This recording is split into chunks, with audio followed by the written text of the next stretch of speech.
Welcome to lecture of operating system. इस lecture में हम इंटरनल और एक्सटर्नल फ्रेगमेंटेशन की बात करेंगे with respect to memory management.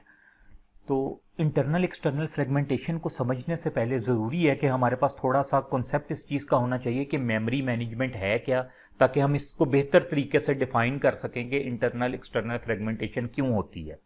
तो सबसे पहले तो एक चीज़ ये पॉइंट जो मेन है हमारे पास वो ये है कि हमारा सीपीयू जब भी कोई चीज़ को प्रोसेस करता है तो वो प्राइमरी मेमोरी, जैसा कि जिसे हम रैम बोलते हैं, और भी प्राइमरी मेमोरीज हैं जैसे कि हमारे पास रजिस्टर हो गया, कैशे हो गया, तो हम उनका जिक्र नहीं करते हैं। हम ये कह देते हैं कि जो सीपीयू है वो प्राइमरी मेमोरी से हमारे प्रोसेस को पिक करता है और उसको एग्जीक्यूट करवाता है। प्रोसेस क्या चीज़ है? कुछ सेट ऑफ इंस्ट्रक्शन होगा, कोई हमारी एप्लीकेशन हो सकती है, डेस्कटॉप एप्लीकेशन हो सकती है, या कोई भी चीज़ जिसको हम एग्जीक्यूट करवाना चाह रहे हो।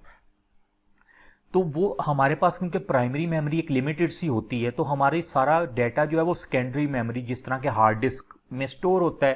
तो ये जो हार्ड डिस्क है हमारी सेकेंडरी मेमोरी है, ये उन प्रोसेसेस को प्राइमरी मेमोरी में रख देती है और सीपीयू प्राइमरी मेमोरी से उसको पिक करता है। रीज़न इसकी ये होती है हमारी प्रोसेसिंग थोड़ी फास्ट हो जाती है। अगर सीपीयू डायरेक्टली सेकेंडरी मेमोरी से पिक करेगा तो हमारी प्रोसेसिंग स्लो हो जाएगी। तो इसी वजह से सारा जो डाटा है जिनको हमने प्रोसेस करवाना होता है वो प्राइमरी मेमोरी में हमारी चला जाता है और सीपीयू प्राइमरी मेमोरी से उसको पिक करता है और उसको प्रोसेस करवाता है। तो अब ये जो प्राइमरी मेमोरी है, मेमोरी मैनेजमेंट हमें ये कहती है कि इस प्राइमरी मेमोरी के अंदर डाटा रखना कैसे है, प्रोसेस को रखना कैसे है। कि सेकेंडरी मेमोरी से प्रोसेस आया, उसको हमने प्राइमरी मेमोरी में रख दिया। अब प्राइमरी मेमोरी में मेमोरी मैनेजमेंट कैसे होगी, किस सीक्वेंस से होगा, कहाँ पे आएगा वो डाटा, तो ये सब कुछ मेमोरी मैनेजमेंट कहलाता है। अब आप एक नीचे ब्लॉक डायग्राम देख रहे हैं। इस डायग्राम में देखें लिखा हुआ है मेमोरी मैनेजमेंट, और मेमोरी मैनेजमेंट के टू मेथड्स लिखे हुए हैं। One is contiguous memory management and second one is non contiguous memory management. Contiguous memory management में फिक्स्ड पार्टीशनिंग है जिसे स्टैटिक पार्टीशनिंग भी कहा जाता है, और डायनामिक पार्टीशनिंग है जिसे वेरिएबल पार्टीशनिंग भी कहा जाता है। इसी तरह नॉन कॉन्टिगियस मेमोरी में एक पेजिंग है, सेगमेंटेशन है। ये दोनों पॉपुलर हैं, इसके अलावा एक दो टेक्निक्स और भी हैं हमारे पास। तो अब इशू ये आता है कि कॉन्टिगियस मेमोरी मैनेजमेंट के लिए दो अप्रोचेस यूज होती हैं, फिक्स्ड और डायनामिक पार्टीशनिंग। फिक्स्ड और डायनामिक पार्टीशनिंग को तो वैसे हम इससे पहले वाले लेक्चर्स में कवर कर भी चुके हैं, लेकिन क्योंकि अब हमने इंटरनल एक्सटर्नल फ्रेगमेंटेशन का कॉन्सेप्ट समझना है तो इसलिए हम इसको थोड़ा सा दोबारा रिव्यू कर लेते हैं। तो अभी जो हम बात कर रहे हैं एक्सटर्नल और इंटरनल फ्रेगमेंटेशन की, वो कॉन्टिगियस मेमोरी मैनेजमेंट का एक इशू है। ठीक है, इसका एक कह लें कि एक ड्रॉबैक है, हम उसकी बात करने लगे हैं कि वो है क्या चीज़। यहाँ पे कुछ एल्गोरिदम भी हैं, यानी फिक्स साइज पार्टीशनिंग हो या हमारे पास डायनामिक या वेरिएबल पार्टीशनिंग हो, तो उसके लिए ये कुछ टेक्निक्स हैं जो यूज़ होती हैं जिनको हम ऑलरेडी कवर कर चुके हैं। अब हम इनका जिक्र नहीं करेंगे क्योंकि अभी हमें इनकी ज़रूरत नहीं है। तो यहाँ पे हम असल टॉपिक की तरफ आते हैं जिसको हम डिस्कस करना चाह रहे हैं, internal and external fragmentation in contiguous memory allocation. सबसे पहले बात करते हैं फिक्स पार्टीशनिंग की, फिक्स पार्टीशनिंग में एक्सटर्नल और इंटरनल फ्रेगमेंटेशन का क्या कॉन्सेप्ट है। देखें हमारे पास ना ये एक मेमोरी है, ये फिक्स्ड हमने पार्टीशनिंग कर दी कि ये इसके आप कह लें फर्स्ट ब्लॉक है, ये इसका सेकंड ब्लॉक, थर्ड ब्लॉक और फोर्थ ब्लॉक। ये 4 ब्लॉक हैं, हमने उनको फिक्स कर दिया कि फर्स्ट ब्लॉक का साइज 5 KB है, सेकंड ब्लॉक का साइज 3 KB है, थर्ड ब्लॉक का साइज 2 KB है और फोर्थ ब्लॉक का साइज भी 2 KB है। ये फिक्स हैं, इसलिए इसको कहते हैं फिक्स्ड पार्टीशनिंग। अब इसमें होगा क्या, हमारे पास एक प्रोसेस आता है P1 4 KB उसको मेमोरी चाहिए है, P2 1 KB चाहिए, P3 7 KB, यानी कह लें ये प्रोसेसेस जो हैं हमारी सेकेंडरी मेमोरी में पड़े हैं, हमने इनको सेकेंडरी मेमोरी से उठा के प्राइमरी मेमोरी में रखना है। अब प्राइमरी मेमोरी में किस सीक्वेंस के साथ आएंगे, तो एक चीज तो आपने जहन में रखनी है, ये जो ऊपर लिखा है ना कॉन्टिग्यूअस मेमोरी एलोकेशन। कॉन्टिग्यूअस का मतलब है ये जो P1 4 KB है ना, ये इकट्ठा ही आएगा, जहां भी आएगा ये एक साथ आएगा। हम इसके पार्ट्स नहीं कर सकते कि हम कहें कि 4 KB है, 2 KB हम कहीं और रख देते हैं और नेक्स्ट 2 KB किसी और पार्टीशन में रख देते हैं। ऐसा नहीं होगा, आएगा तो एक साथ ही आएगा। ये कॉन्टिग्यूअस मेमोरी का रूल है। अब देखें हमारे पास हमें चाहिए है प्रोसेस P1 को 4 KB। यहां पे अगर आप देखें हमारे पास 5 KB का ब्लॉक है, बाकी तो आगे एक 3 KB का है, 2 KB का और 2 KB का। इसमें तो ये नहीं पूरे आ सकते कि अगर आप ये सोचें 4 KB है, आप ब्लॉक नंबर 3 में 2 KB रख दें, ब्लॉक नंबर 4 में भी 2 KB रख दें तो ये पूरा आ जाएगा। इस तरह से नहीं होगा। कॉन्टिग्यूअस का ये रूल है कि एक पूरा प्रोसेस, पूरा ब्लॉक जो है वो यूटिलाइज करेगा। अगर उस ब्लॉक में कोई मेमोरी बच जाएगी तो वो हमारी वेस्ट होती है। जिस तरह के अब देखें P1 को 4 KB चाहिए, आप यहां पे देखें मैं लिख देता हूं P1। अब ये जो इस वाले ब्लॉक में P1 ने ये 4 KB मेमोरी यूटिलाइज कर ली, टोटल कितनी थी 5 KB। ये जो 1 KB है ना, ये वेस्ट हो रही है, इसके ऊपर मैं क्रॉस लगा देता हूं। अब ये वेस्ट हो रही है, कोई और प्रोसेस इसको यूज नहीं कर सकेगा। एक ब्लॉक को मल्टीपल प्रोसेस या एक से ज्यादा प्रोसेस यूटिलाइज नहीं कर सकते हैं एक टाइम में। अब जब नेक्स्ट प्रोसेस हमारे पास आया ना, उसको 1 KB मेमोरी चाहिए थी। आप देखें ये जो ब्लॉक 1 है, इसको मैं अगर इस तरह से लाइन लगा दूं तो ज्यादा बेहतर हो जाएगा, आपको पता लग जाएगा। ये 2 रेड लाइंस हैं, इनके दरमियान ब्लॉक नंबर 1 है। अब ये जो ब्लॉक नंबर 1 है ना, ये P1 के पास है, वो सिर्फ 4 KB यूज कर रहा है, 1 KB मेमोरी यूज नहीं कर रहा। अब प्रोसेस P2 आया, उसको 1 KB मेमोरी चाहिए थी, लेकिन आप देखें उसको 1 KB मेमोरी चाहिए थी। 1 KB यहां पे है भी फर्स्ट ब्लॉक में, लेकिन वो नहीं यूज कर सकता।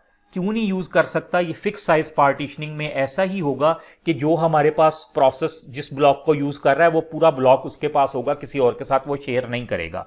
तो अब ये जो 1 KB मेमोरी वेस्ट हो रही है ना, इसको हम कहेंगे कि ये हमारे पास इंटरनल फ्रेगमेंटेशन हो रही है।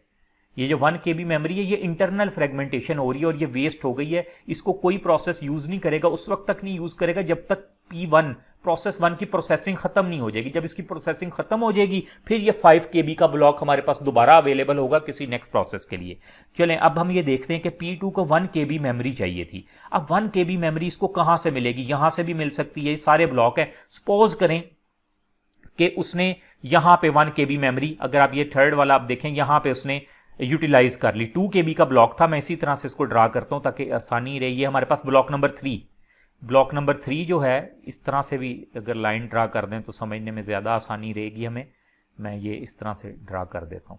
तो अब देखें ब्लॉक नंबर 3 को उसने ऑक्यूपाई किया। अब ये ब्लॉक ऑक्यूपाई कैसे होते हैं? यहाँ पे एक क्वेश्चन ये भी आता है कि यहाँ पे 3 KB था ब्लॉक 2 में, तो ब्लॉक 2 भी यूज कर सकता था। तो ये हमारे जो इसके एल्गोरिदम होते हैं ना मेमोरी एलोकेशन के, जिनकी मैंने भी पहले बात की थी, best fit, worst fit, first fit, next fit, ये उनकी बेस पे होता है। वो एल्गोरिदम हम इनसे पहले वाले लेक्चर्स में कवर कर चुके हैं। अगर आप वो देखना चाहें तो प्लेलिस्ट में आपको उनका लिंक भी मिल जाएगा कि किस तरह से होती है, क्योंकि इंटरनल एक्सटर्नल फ्रेगमेंटेशन के लिए हमें उन एल्गोरिदम की जरूरत नहीं है, तो इसलिए मैं उनकी डिटेल में यहां पे नहीं जा रहा।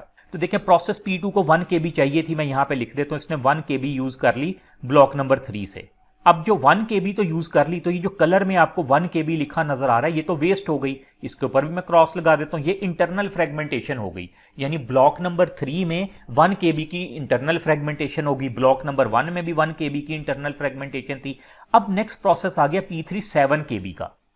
अब आप देखें 7 KB तो हमारे पास कोई ब्लॉक नहीं है, लेकिन जो हमारे पास फ्री मेमोरी है, जिस ये देखें मेरे पास 3 KB अभी ये फ्री है, ये मैंने किसी प्रोसेस को नहीं असाइन की, मैंने सिर्फ प्रोसेस P1 को फर्स्ट ब्लॉक असाइन किया हुआ है, प्रोसेस P2 को थर्ड ब्लॉक असाइन किया हुआ है, सेकंड और फोर्थ फ्री है। यानी 3 KB फ्री है, यहां पे 2 KB भी फ्री है। 3 और 2 KB कितना हो गया? हमारे पास 5 KB मेमोरी हो गई। और यहां पे आप देखें अगर, तो हमारे पास 1 KB जो हम यूज नहीं कर रहे थे, ये भी अवेलेबल है और ये भी अवेलेबल है। टोटल 7 KB मेमोरी है हमारे पास। मैं आपको ये बता दूं, मैं KB क्यों कह रहा हूं, लाजमी नहीं है कि किलो बाइट्स या किलो बिट्स में ही हम इसको रिप्रेजेंट कर रहे हो, MB में भी हो सकती है।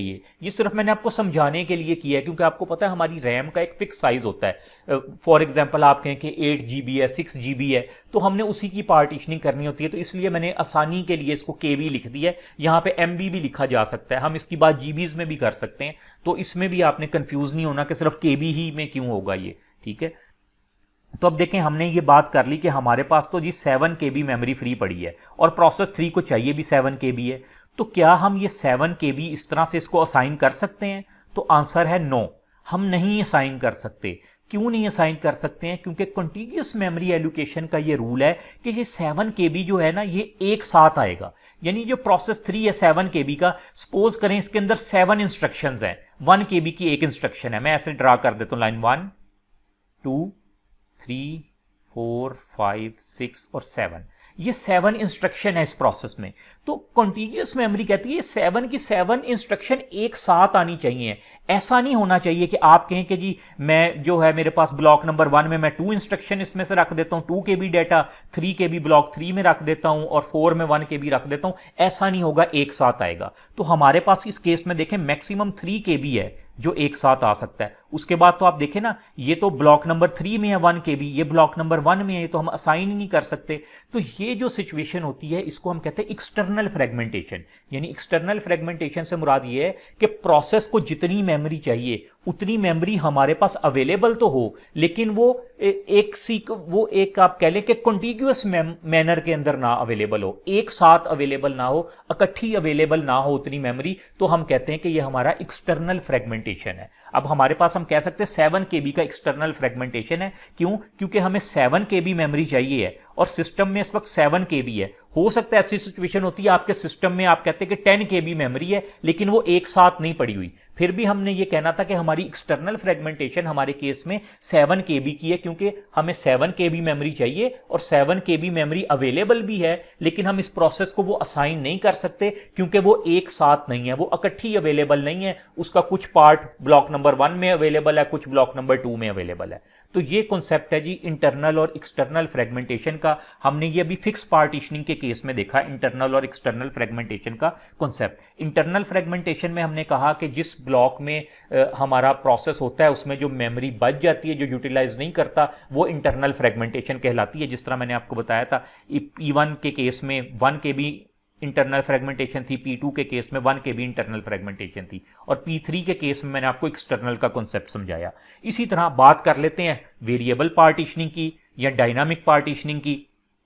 तो क्योंकि कॉन्टिग्यूअस मेमोरी दो तरह से ही एलोकेट होती है, या तो फिक्स्ड के थ्रू, फिक्स पार्टीशनिंग के थ्रू, या वेरिएबल के थ्रू। अब हमने फिक्स्ड में देख लिया इंटरनल और एक्सटर्नल फ्रेगमेंटेशन का क्या रोल है। वेरिएबल का हमें यह फायदा है, फिक्स्ड में का ड्रॉबैक जो था ना, एक ड्रॉबैक तो ओवरकम इसने किया इंटरनल फ्रेगमेंटेशन का। वेरिएबल में इंटरनल फ्रेगमेंटेशन नहीं होती लेकिन एक्सटर्नल फ्रेगमेंटेशन जरूर होती है। अब इंटरनल फ्रेगमेंटेशन क्यों नहीं होती उसकी बात करते हैं। अब आप देखें हमारे पास ना एक मेमोरी ब्लॉक है, इसमें पार्टीशन मैंने नहीं की हुई। ये आप जो कलर देख रहे हैं ना, कलर से मुराद है कि एक प्रोसेस है जो 10 KB मेमोरी यूज कर रहा है। उसके बाद जो आपको ये ग्रे कलर में नजर आ रहा है, ये भी एक प्रोसेस है जो 6 KB मेमोरी यूज कर रहा है। आगे एक प्रोसेस 3 KB कर रहा है और 2 KB कर रहा है। यानी ये सारे प्रोसेस इकट्ठे एक साथ ही आएंगे। ऐसा नहीं है कि 10 KB है तो 10 KB में से 8 KB यहां पे है, उसका 2 KB पार्ट कहीं और होगा, ऐसा नहीं होगा कॉन्टिगियस के अंदर। तो अब कुछ प्रोसेस जाहिर बात है कुछ टाइम के बाद वो कंप्लीट हो जाएंगे। हमारे केस में देखें, ये जो व्हाइट बॉक्स आपको नजर आ रहे हैं ना, ये 6 KB वाला एक प्रोसेस फ्री हो गया और 2 KB वाला हो गया। इसमें स्लॉट्स वाला कॉन्सेप्ट नहीं है, हम स्लॉट की बात नहीं करेंगे। तो देखें ये जो दो व्हाइट बॉक्सेस है ना, ये प्रोसेस आप कह लें कि कंप्लीट हो गए, ये मेमोरी फ्री हो गई। हमारे पास देखें अब उसके बाद एक प्रोसेस P1 आया, उसको चाहिए थी 4 KB मेमोरी। यहां पर अब हमारे पास 6 KB है, तो 6 KB में से मैं इधर लिख देता हूं 4, ठीक है, खाली 4 लिख दिया, आप समझ जाए 4 KB है। 4 KB मैंने प्रोसेस 1 को दे दी, इधर मैं लिख देता हूं P1, ठीक है। P1 ने 4 KB मेमोरी ले ली। अब हमारे पास 6 में से 4 KB हमने असाइन कर दी, कितने KB बची? 2। मैं यहां पे ऊपर लिख देता हूं 2 KB, ठीक है जी, हमारे पास 2 KB मेमोरी बच गई। अब उसके बाद क्या हुआ, प्रोसेस P2 आया। P2 को चाहिए थी सिर्फ 1 KB मेमोरी। हमारे पास देखें ये जो 2 KB बची हुई है ना, इसमें से 2 KB में से हमने 1 KB, मैं यहां पे 1 लिख देता हूं, प्रोसेस P2 को असाइन कर दी, ठीक है। प्रोसेस P2 को हमने 1 KB मेमोरी असाइन कर दी। अब हमारे पास कितनी बच गई? 1। मैंने यहां पे 1 लिख दिया कि ये 1 बची हुई है। इसके नीचे मैं छोटा सा क्रॉस भी लगा देता हूं कि हमारे पास ये अवेलेबल है। क्रॉस से पता लग रहा है 1 हमारे पास मेमोरी फिलहाल अवेलेबल है।